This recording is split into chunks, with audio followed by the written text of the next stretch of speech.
2020 թվականի հուլիսի 12-ին Ադրբեջանի կողմից հարձակում ձեռնարկվեց Տավուշի մարզի մեր սահմանապահ դիրքերի ուղղությամբ։ Հայաստանի զինված ուժերը ոչ միայն ետ մղեցին հակառակորդի հարձակումները, այլև նրան պատճառեցին էական վնասներ։ Ադրբեջանական կողմը կրել է բազմաթիվ կորուստներ, այդ թվում սպառազինության և ռազմական տեխնիկայի, ներառյալ գերժամանակակից տեխնիկայի, ինչը հայկական ռազմական ուժի, մտքի և ռազմաարդյունաբերական համալիրի ակնհայտ հաղթանակն է։ Շատ ավելի ուժեղ էր հակառակորդին հասցված բարոյահոգեբանական հարվածը, և սահմանին տեղի ունեցած դեպքերի արդյունքում Ադրբեջանում ներքաղաքական անկայուն վիճակ է ստեղծվել,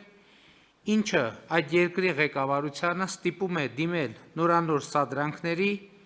ներքին դժգոհության էներգիան Հայաստանի և Արցախի դեմ ուղղորդելու համար։ Այս ամենի ֆոնին հարկ եմ համարում կատարել մի քանի կարևոր արձանագրումներ։ Նախ, Ադրբեջանը հարձակվեց Հայաստանի ինքնիշխան տարածքի վրա, և ևս մեկ անգամ պիտի ընդգծեմ, որ այն դիրքերը,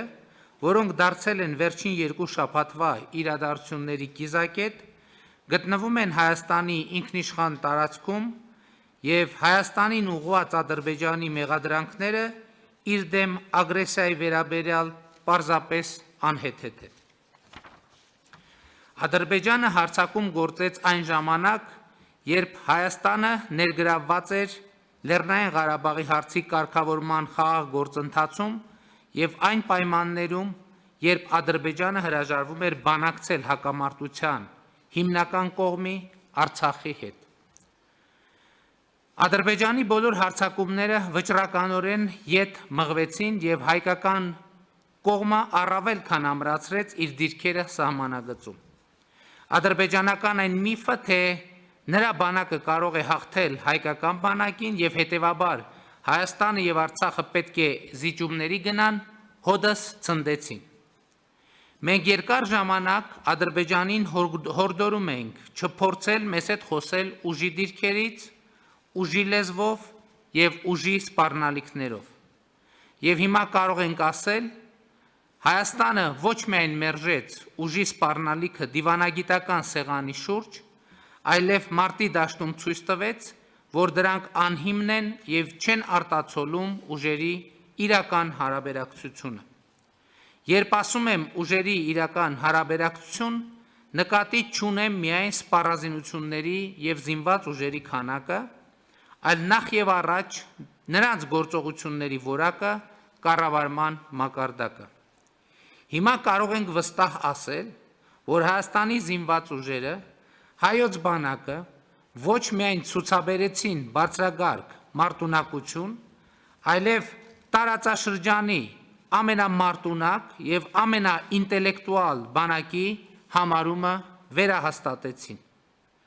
Եվ սա պարզապես հայտարարություն չէ, այլ հուլիսի 12-ից հետո տեղի ունեցածի մանրավասն վերլուծությունից բխող հետևություն։ Մեր բանակը ինչպես եղել, այնպես էլ շարունակում է մնալ համազգային հպարտության աղբյուր և Տավուշում ևս մեկ անգամ վերահաստատեց իր այս կարգավիճակը։ Կարևոր եմ համարում նաև այն,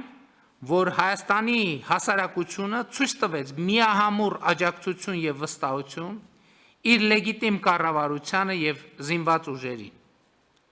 Կուզենայի առանձնահատուկ ընդգծել Սփյուռքի մեր հայրենակիցների միասնությունը,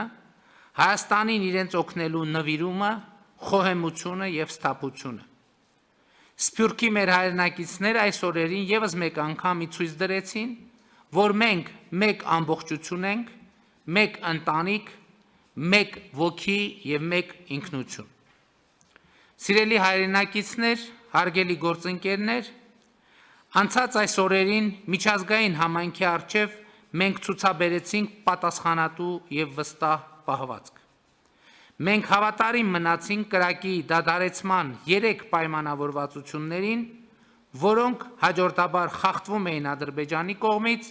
ամեն անգամ նրա զինված ուժերին պատճառելով նոր կորուստներ։ Մենք հանդես չեկանք Ադրբեջանի ժողովրդին եւ նրա քաղաքացիական ենթակառուցվածքներին ուղղված սպառնալիքներով, անգամ այն պայմաններում, երբ Ադրբեջանի պաշտպանության նախարարությունը սպառնում էր հրթիռակոծել Մեծամորի ատոմակայանը։ Այս սպառնալիքը ի դեպ պետք է դառնա լրջագույն միջազգային քննության առարկա, որովհետև ի ցույց է դնում ահաբեկչական պետություն լինելու Ադրբեջանի էությունը։ Հուլիսի 12-ից հետո միջազգային հանրությունը հանդես եկավ հրադադարի խախտումները դատապարտելու եւ բռնությունը դադարեցնելու բազմաթիվ կոչերով։ Հրադադարի վերականգնման գործում մեծ ներդրում ունեն ԵԱՀԿ Մինսկի խմբի համանախագահները եւ նրանց երկրները։ Այս տեսակետից հատկապես արդյունավետ էր Ռուսաստանի Դաշնության ներգրավումը, որն արտահայտվեց ինչպես արտաքին գործերի նախարարության, այնպես էլ զինված ուժերի գլխավոր շտաբների մակարդակով։ Միակ երկիրը, ով փորձում էր ոչ թե հանդարտեցնել իրավիճակը,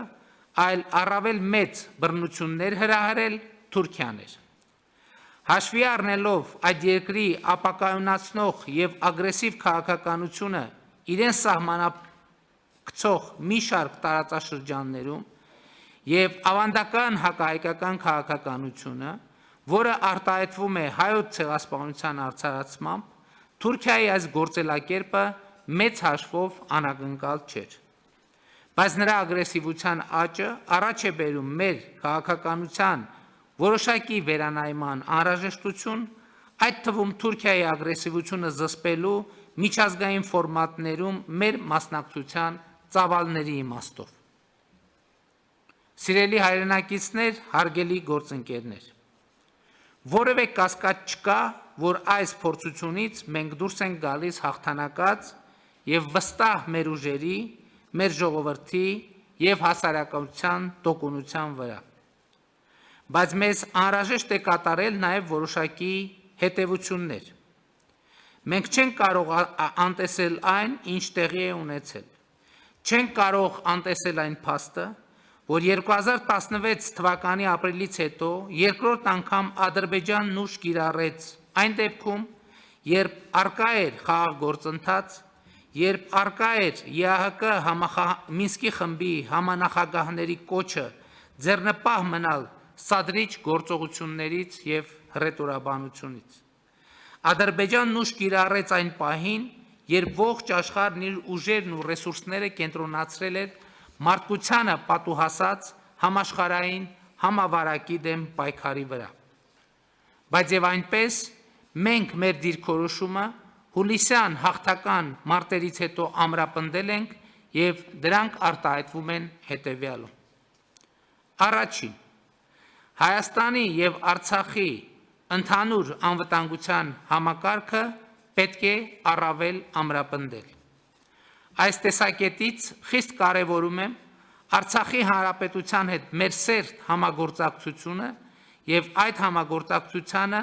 արկա սպառնալիքներին համապատասխան նոր բովանդակություն հաղորդելը։ Երկրորդ, Արցախի հանրապետությունը պետք է դառնա բանակցությունների լիարժեք կողմ։ Երրորդ,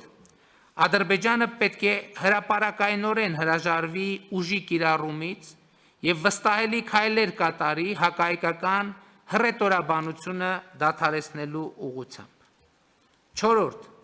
բանակցությունները պետք է լինեն իմաստալից։ Ադրբեջանի այն մոտեցումը, որ բանակցությունները պատերազմի շարունակությունն են եւ դրանց նպատակը բանակցային սեղանի շուրջ ռազմական խնդիրներ լուծելն է,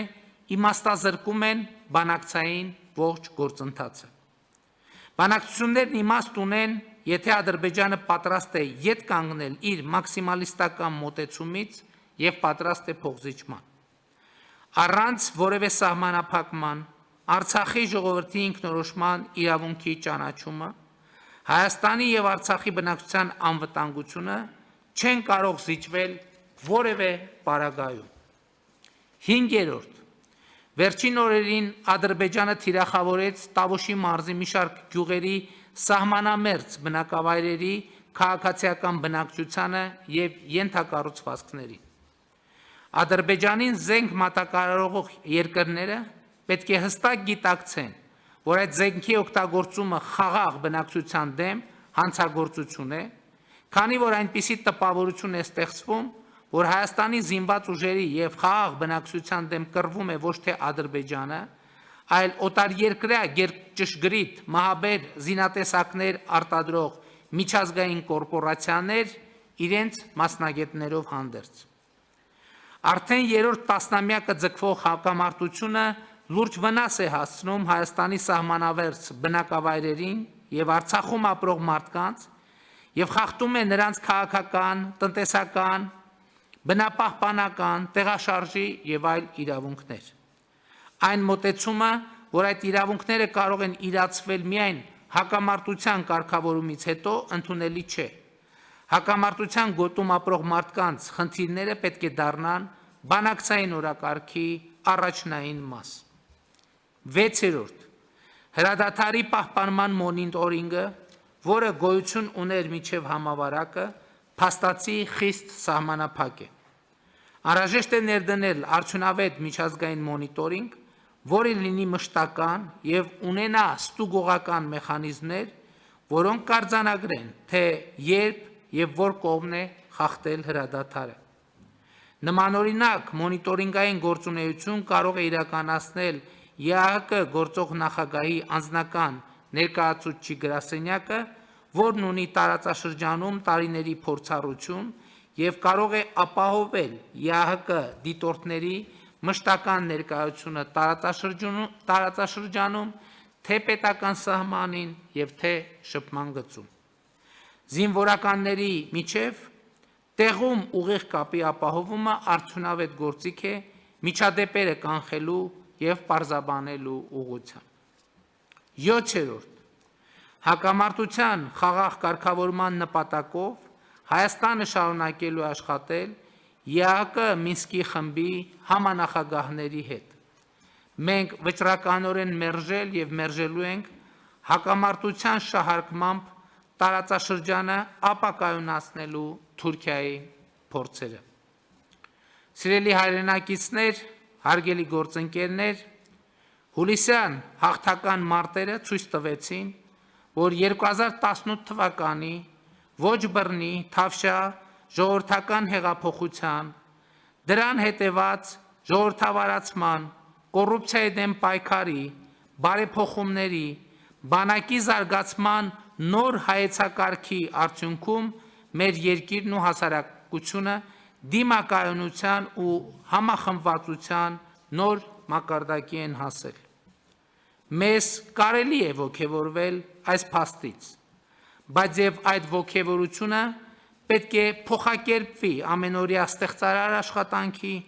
մեր երկրի տնտեսական, քաղաքական, ռազմական ու դիվանագիտական պոտենցիալը զարգացնելու ուղղությամբ։ Եվ մենք կհաղթենք, որովհետև մեր հաղթանակը արդարության հաղթանակն է, ճշմարտության հաղթանակն է, մարդկության հաղթանակն է։